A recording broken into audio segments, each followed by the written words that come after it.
You could remember me maybe as a kinesthetic Kim. That could be a way to remember. I like to see things, to hear things, to feel things, and that's kind of how I remember.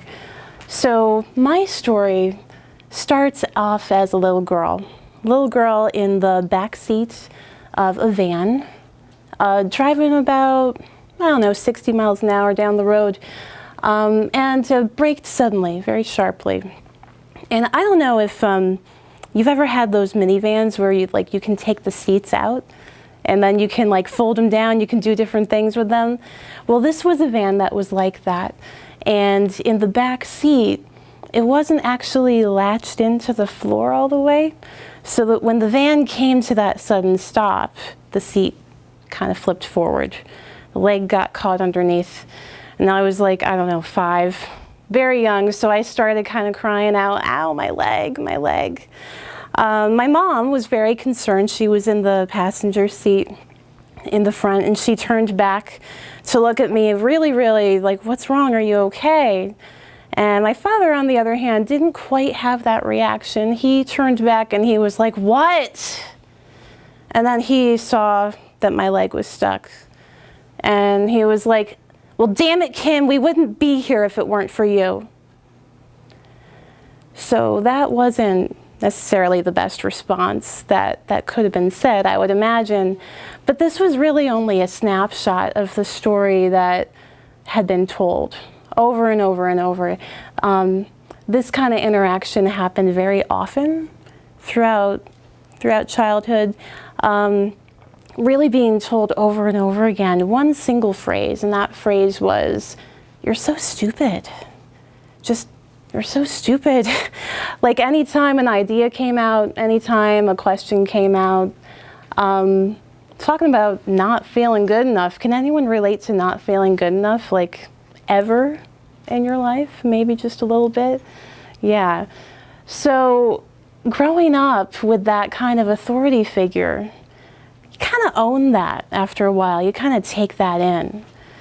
So through middle school and high school, really wasn't a surprise when I suffered from social anxiety, because I wasn't allowed to have friends.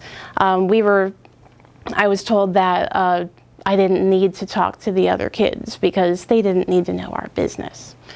So making connections with people was really a challenge, understandably so. Couldn't even really eat in front of people. I was terrified, totally terrified that people would watch me eat and they'd make fun of me. It was pretty sad. But there was one person who kind of gave me the faith to move forward in a whole new way. And that was my English teacher. She was talking one day in class about going to college. And when I told my mom about going to college, because my mom was very supportive of everything that I wanted to be and do. She loved my inquisitive, curious nature as a child. She was the one who always said, "You're so special. You're so special. I love you." But going back to my English teacher, Mrs. Rowe, when I tried to tell my mom about college, she was like, "Honey, I'm so sorry, but college is not for people like us. That's for rich people. That's not our thing. We don't do that." But my English teacher said, "You know what? If you go out there and you get the job that you want, you'd be surprised how little time it takes you to pay it back." And she told us how she put herself through college. And she took out every loan, every grant. She did everything she could to make it happen. And so that inspired me. And I thought, well, she says that I can do it. She told me to go to the guidance counselor. Let me go and talk to her. Let me figure out what's going on. And I was the first kid in my family to go to college.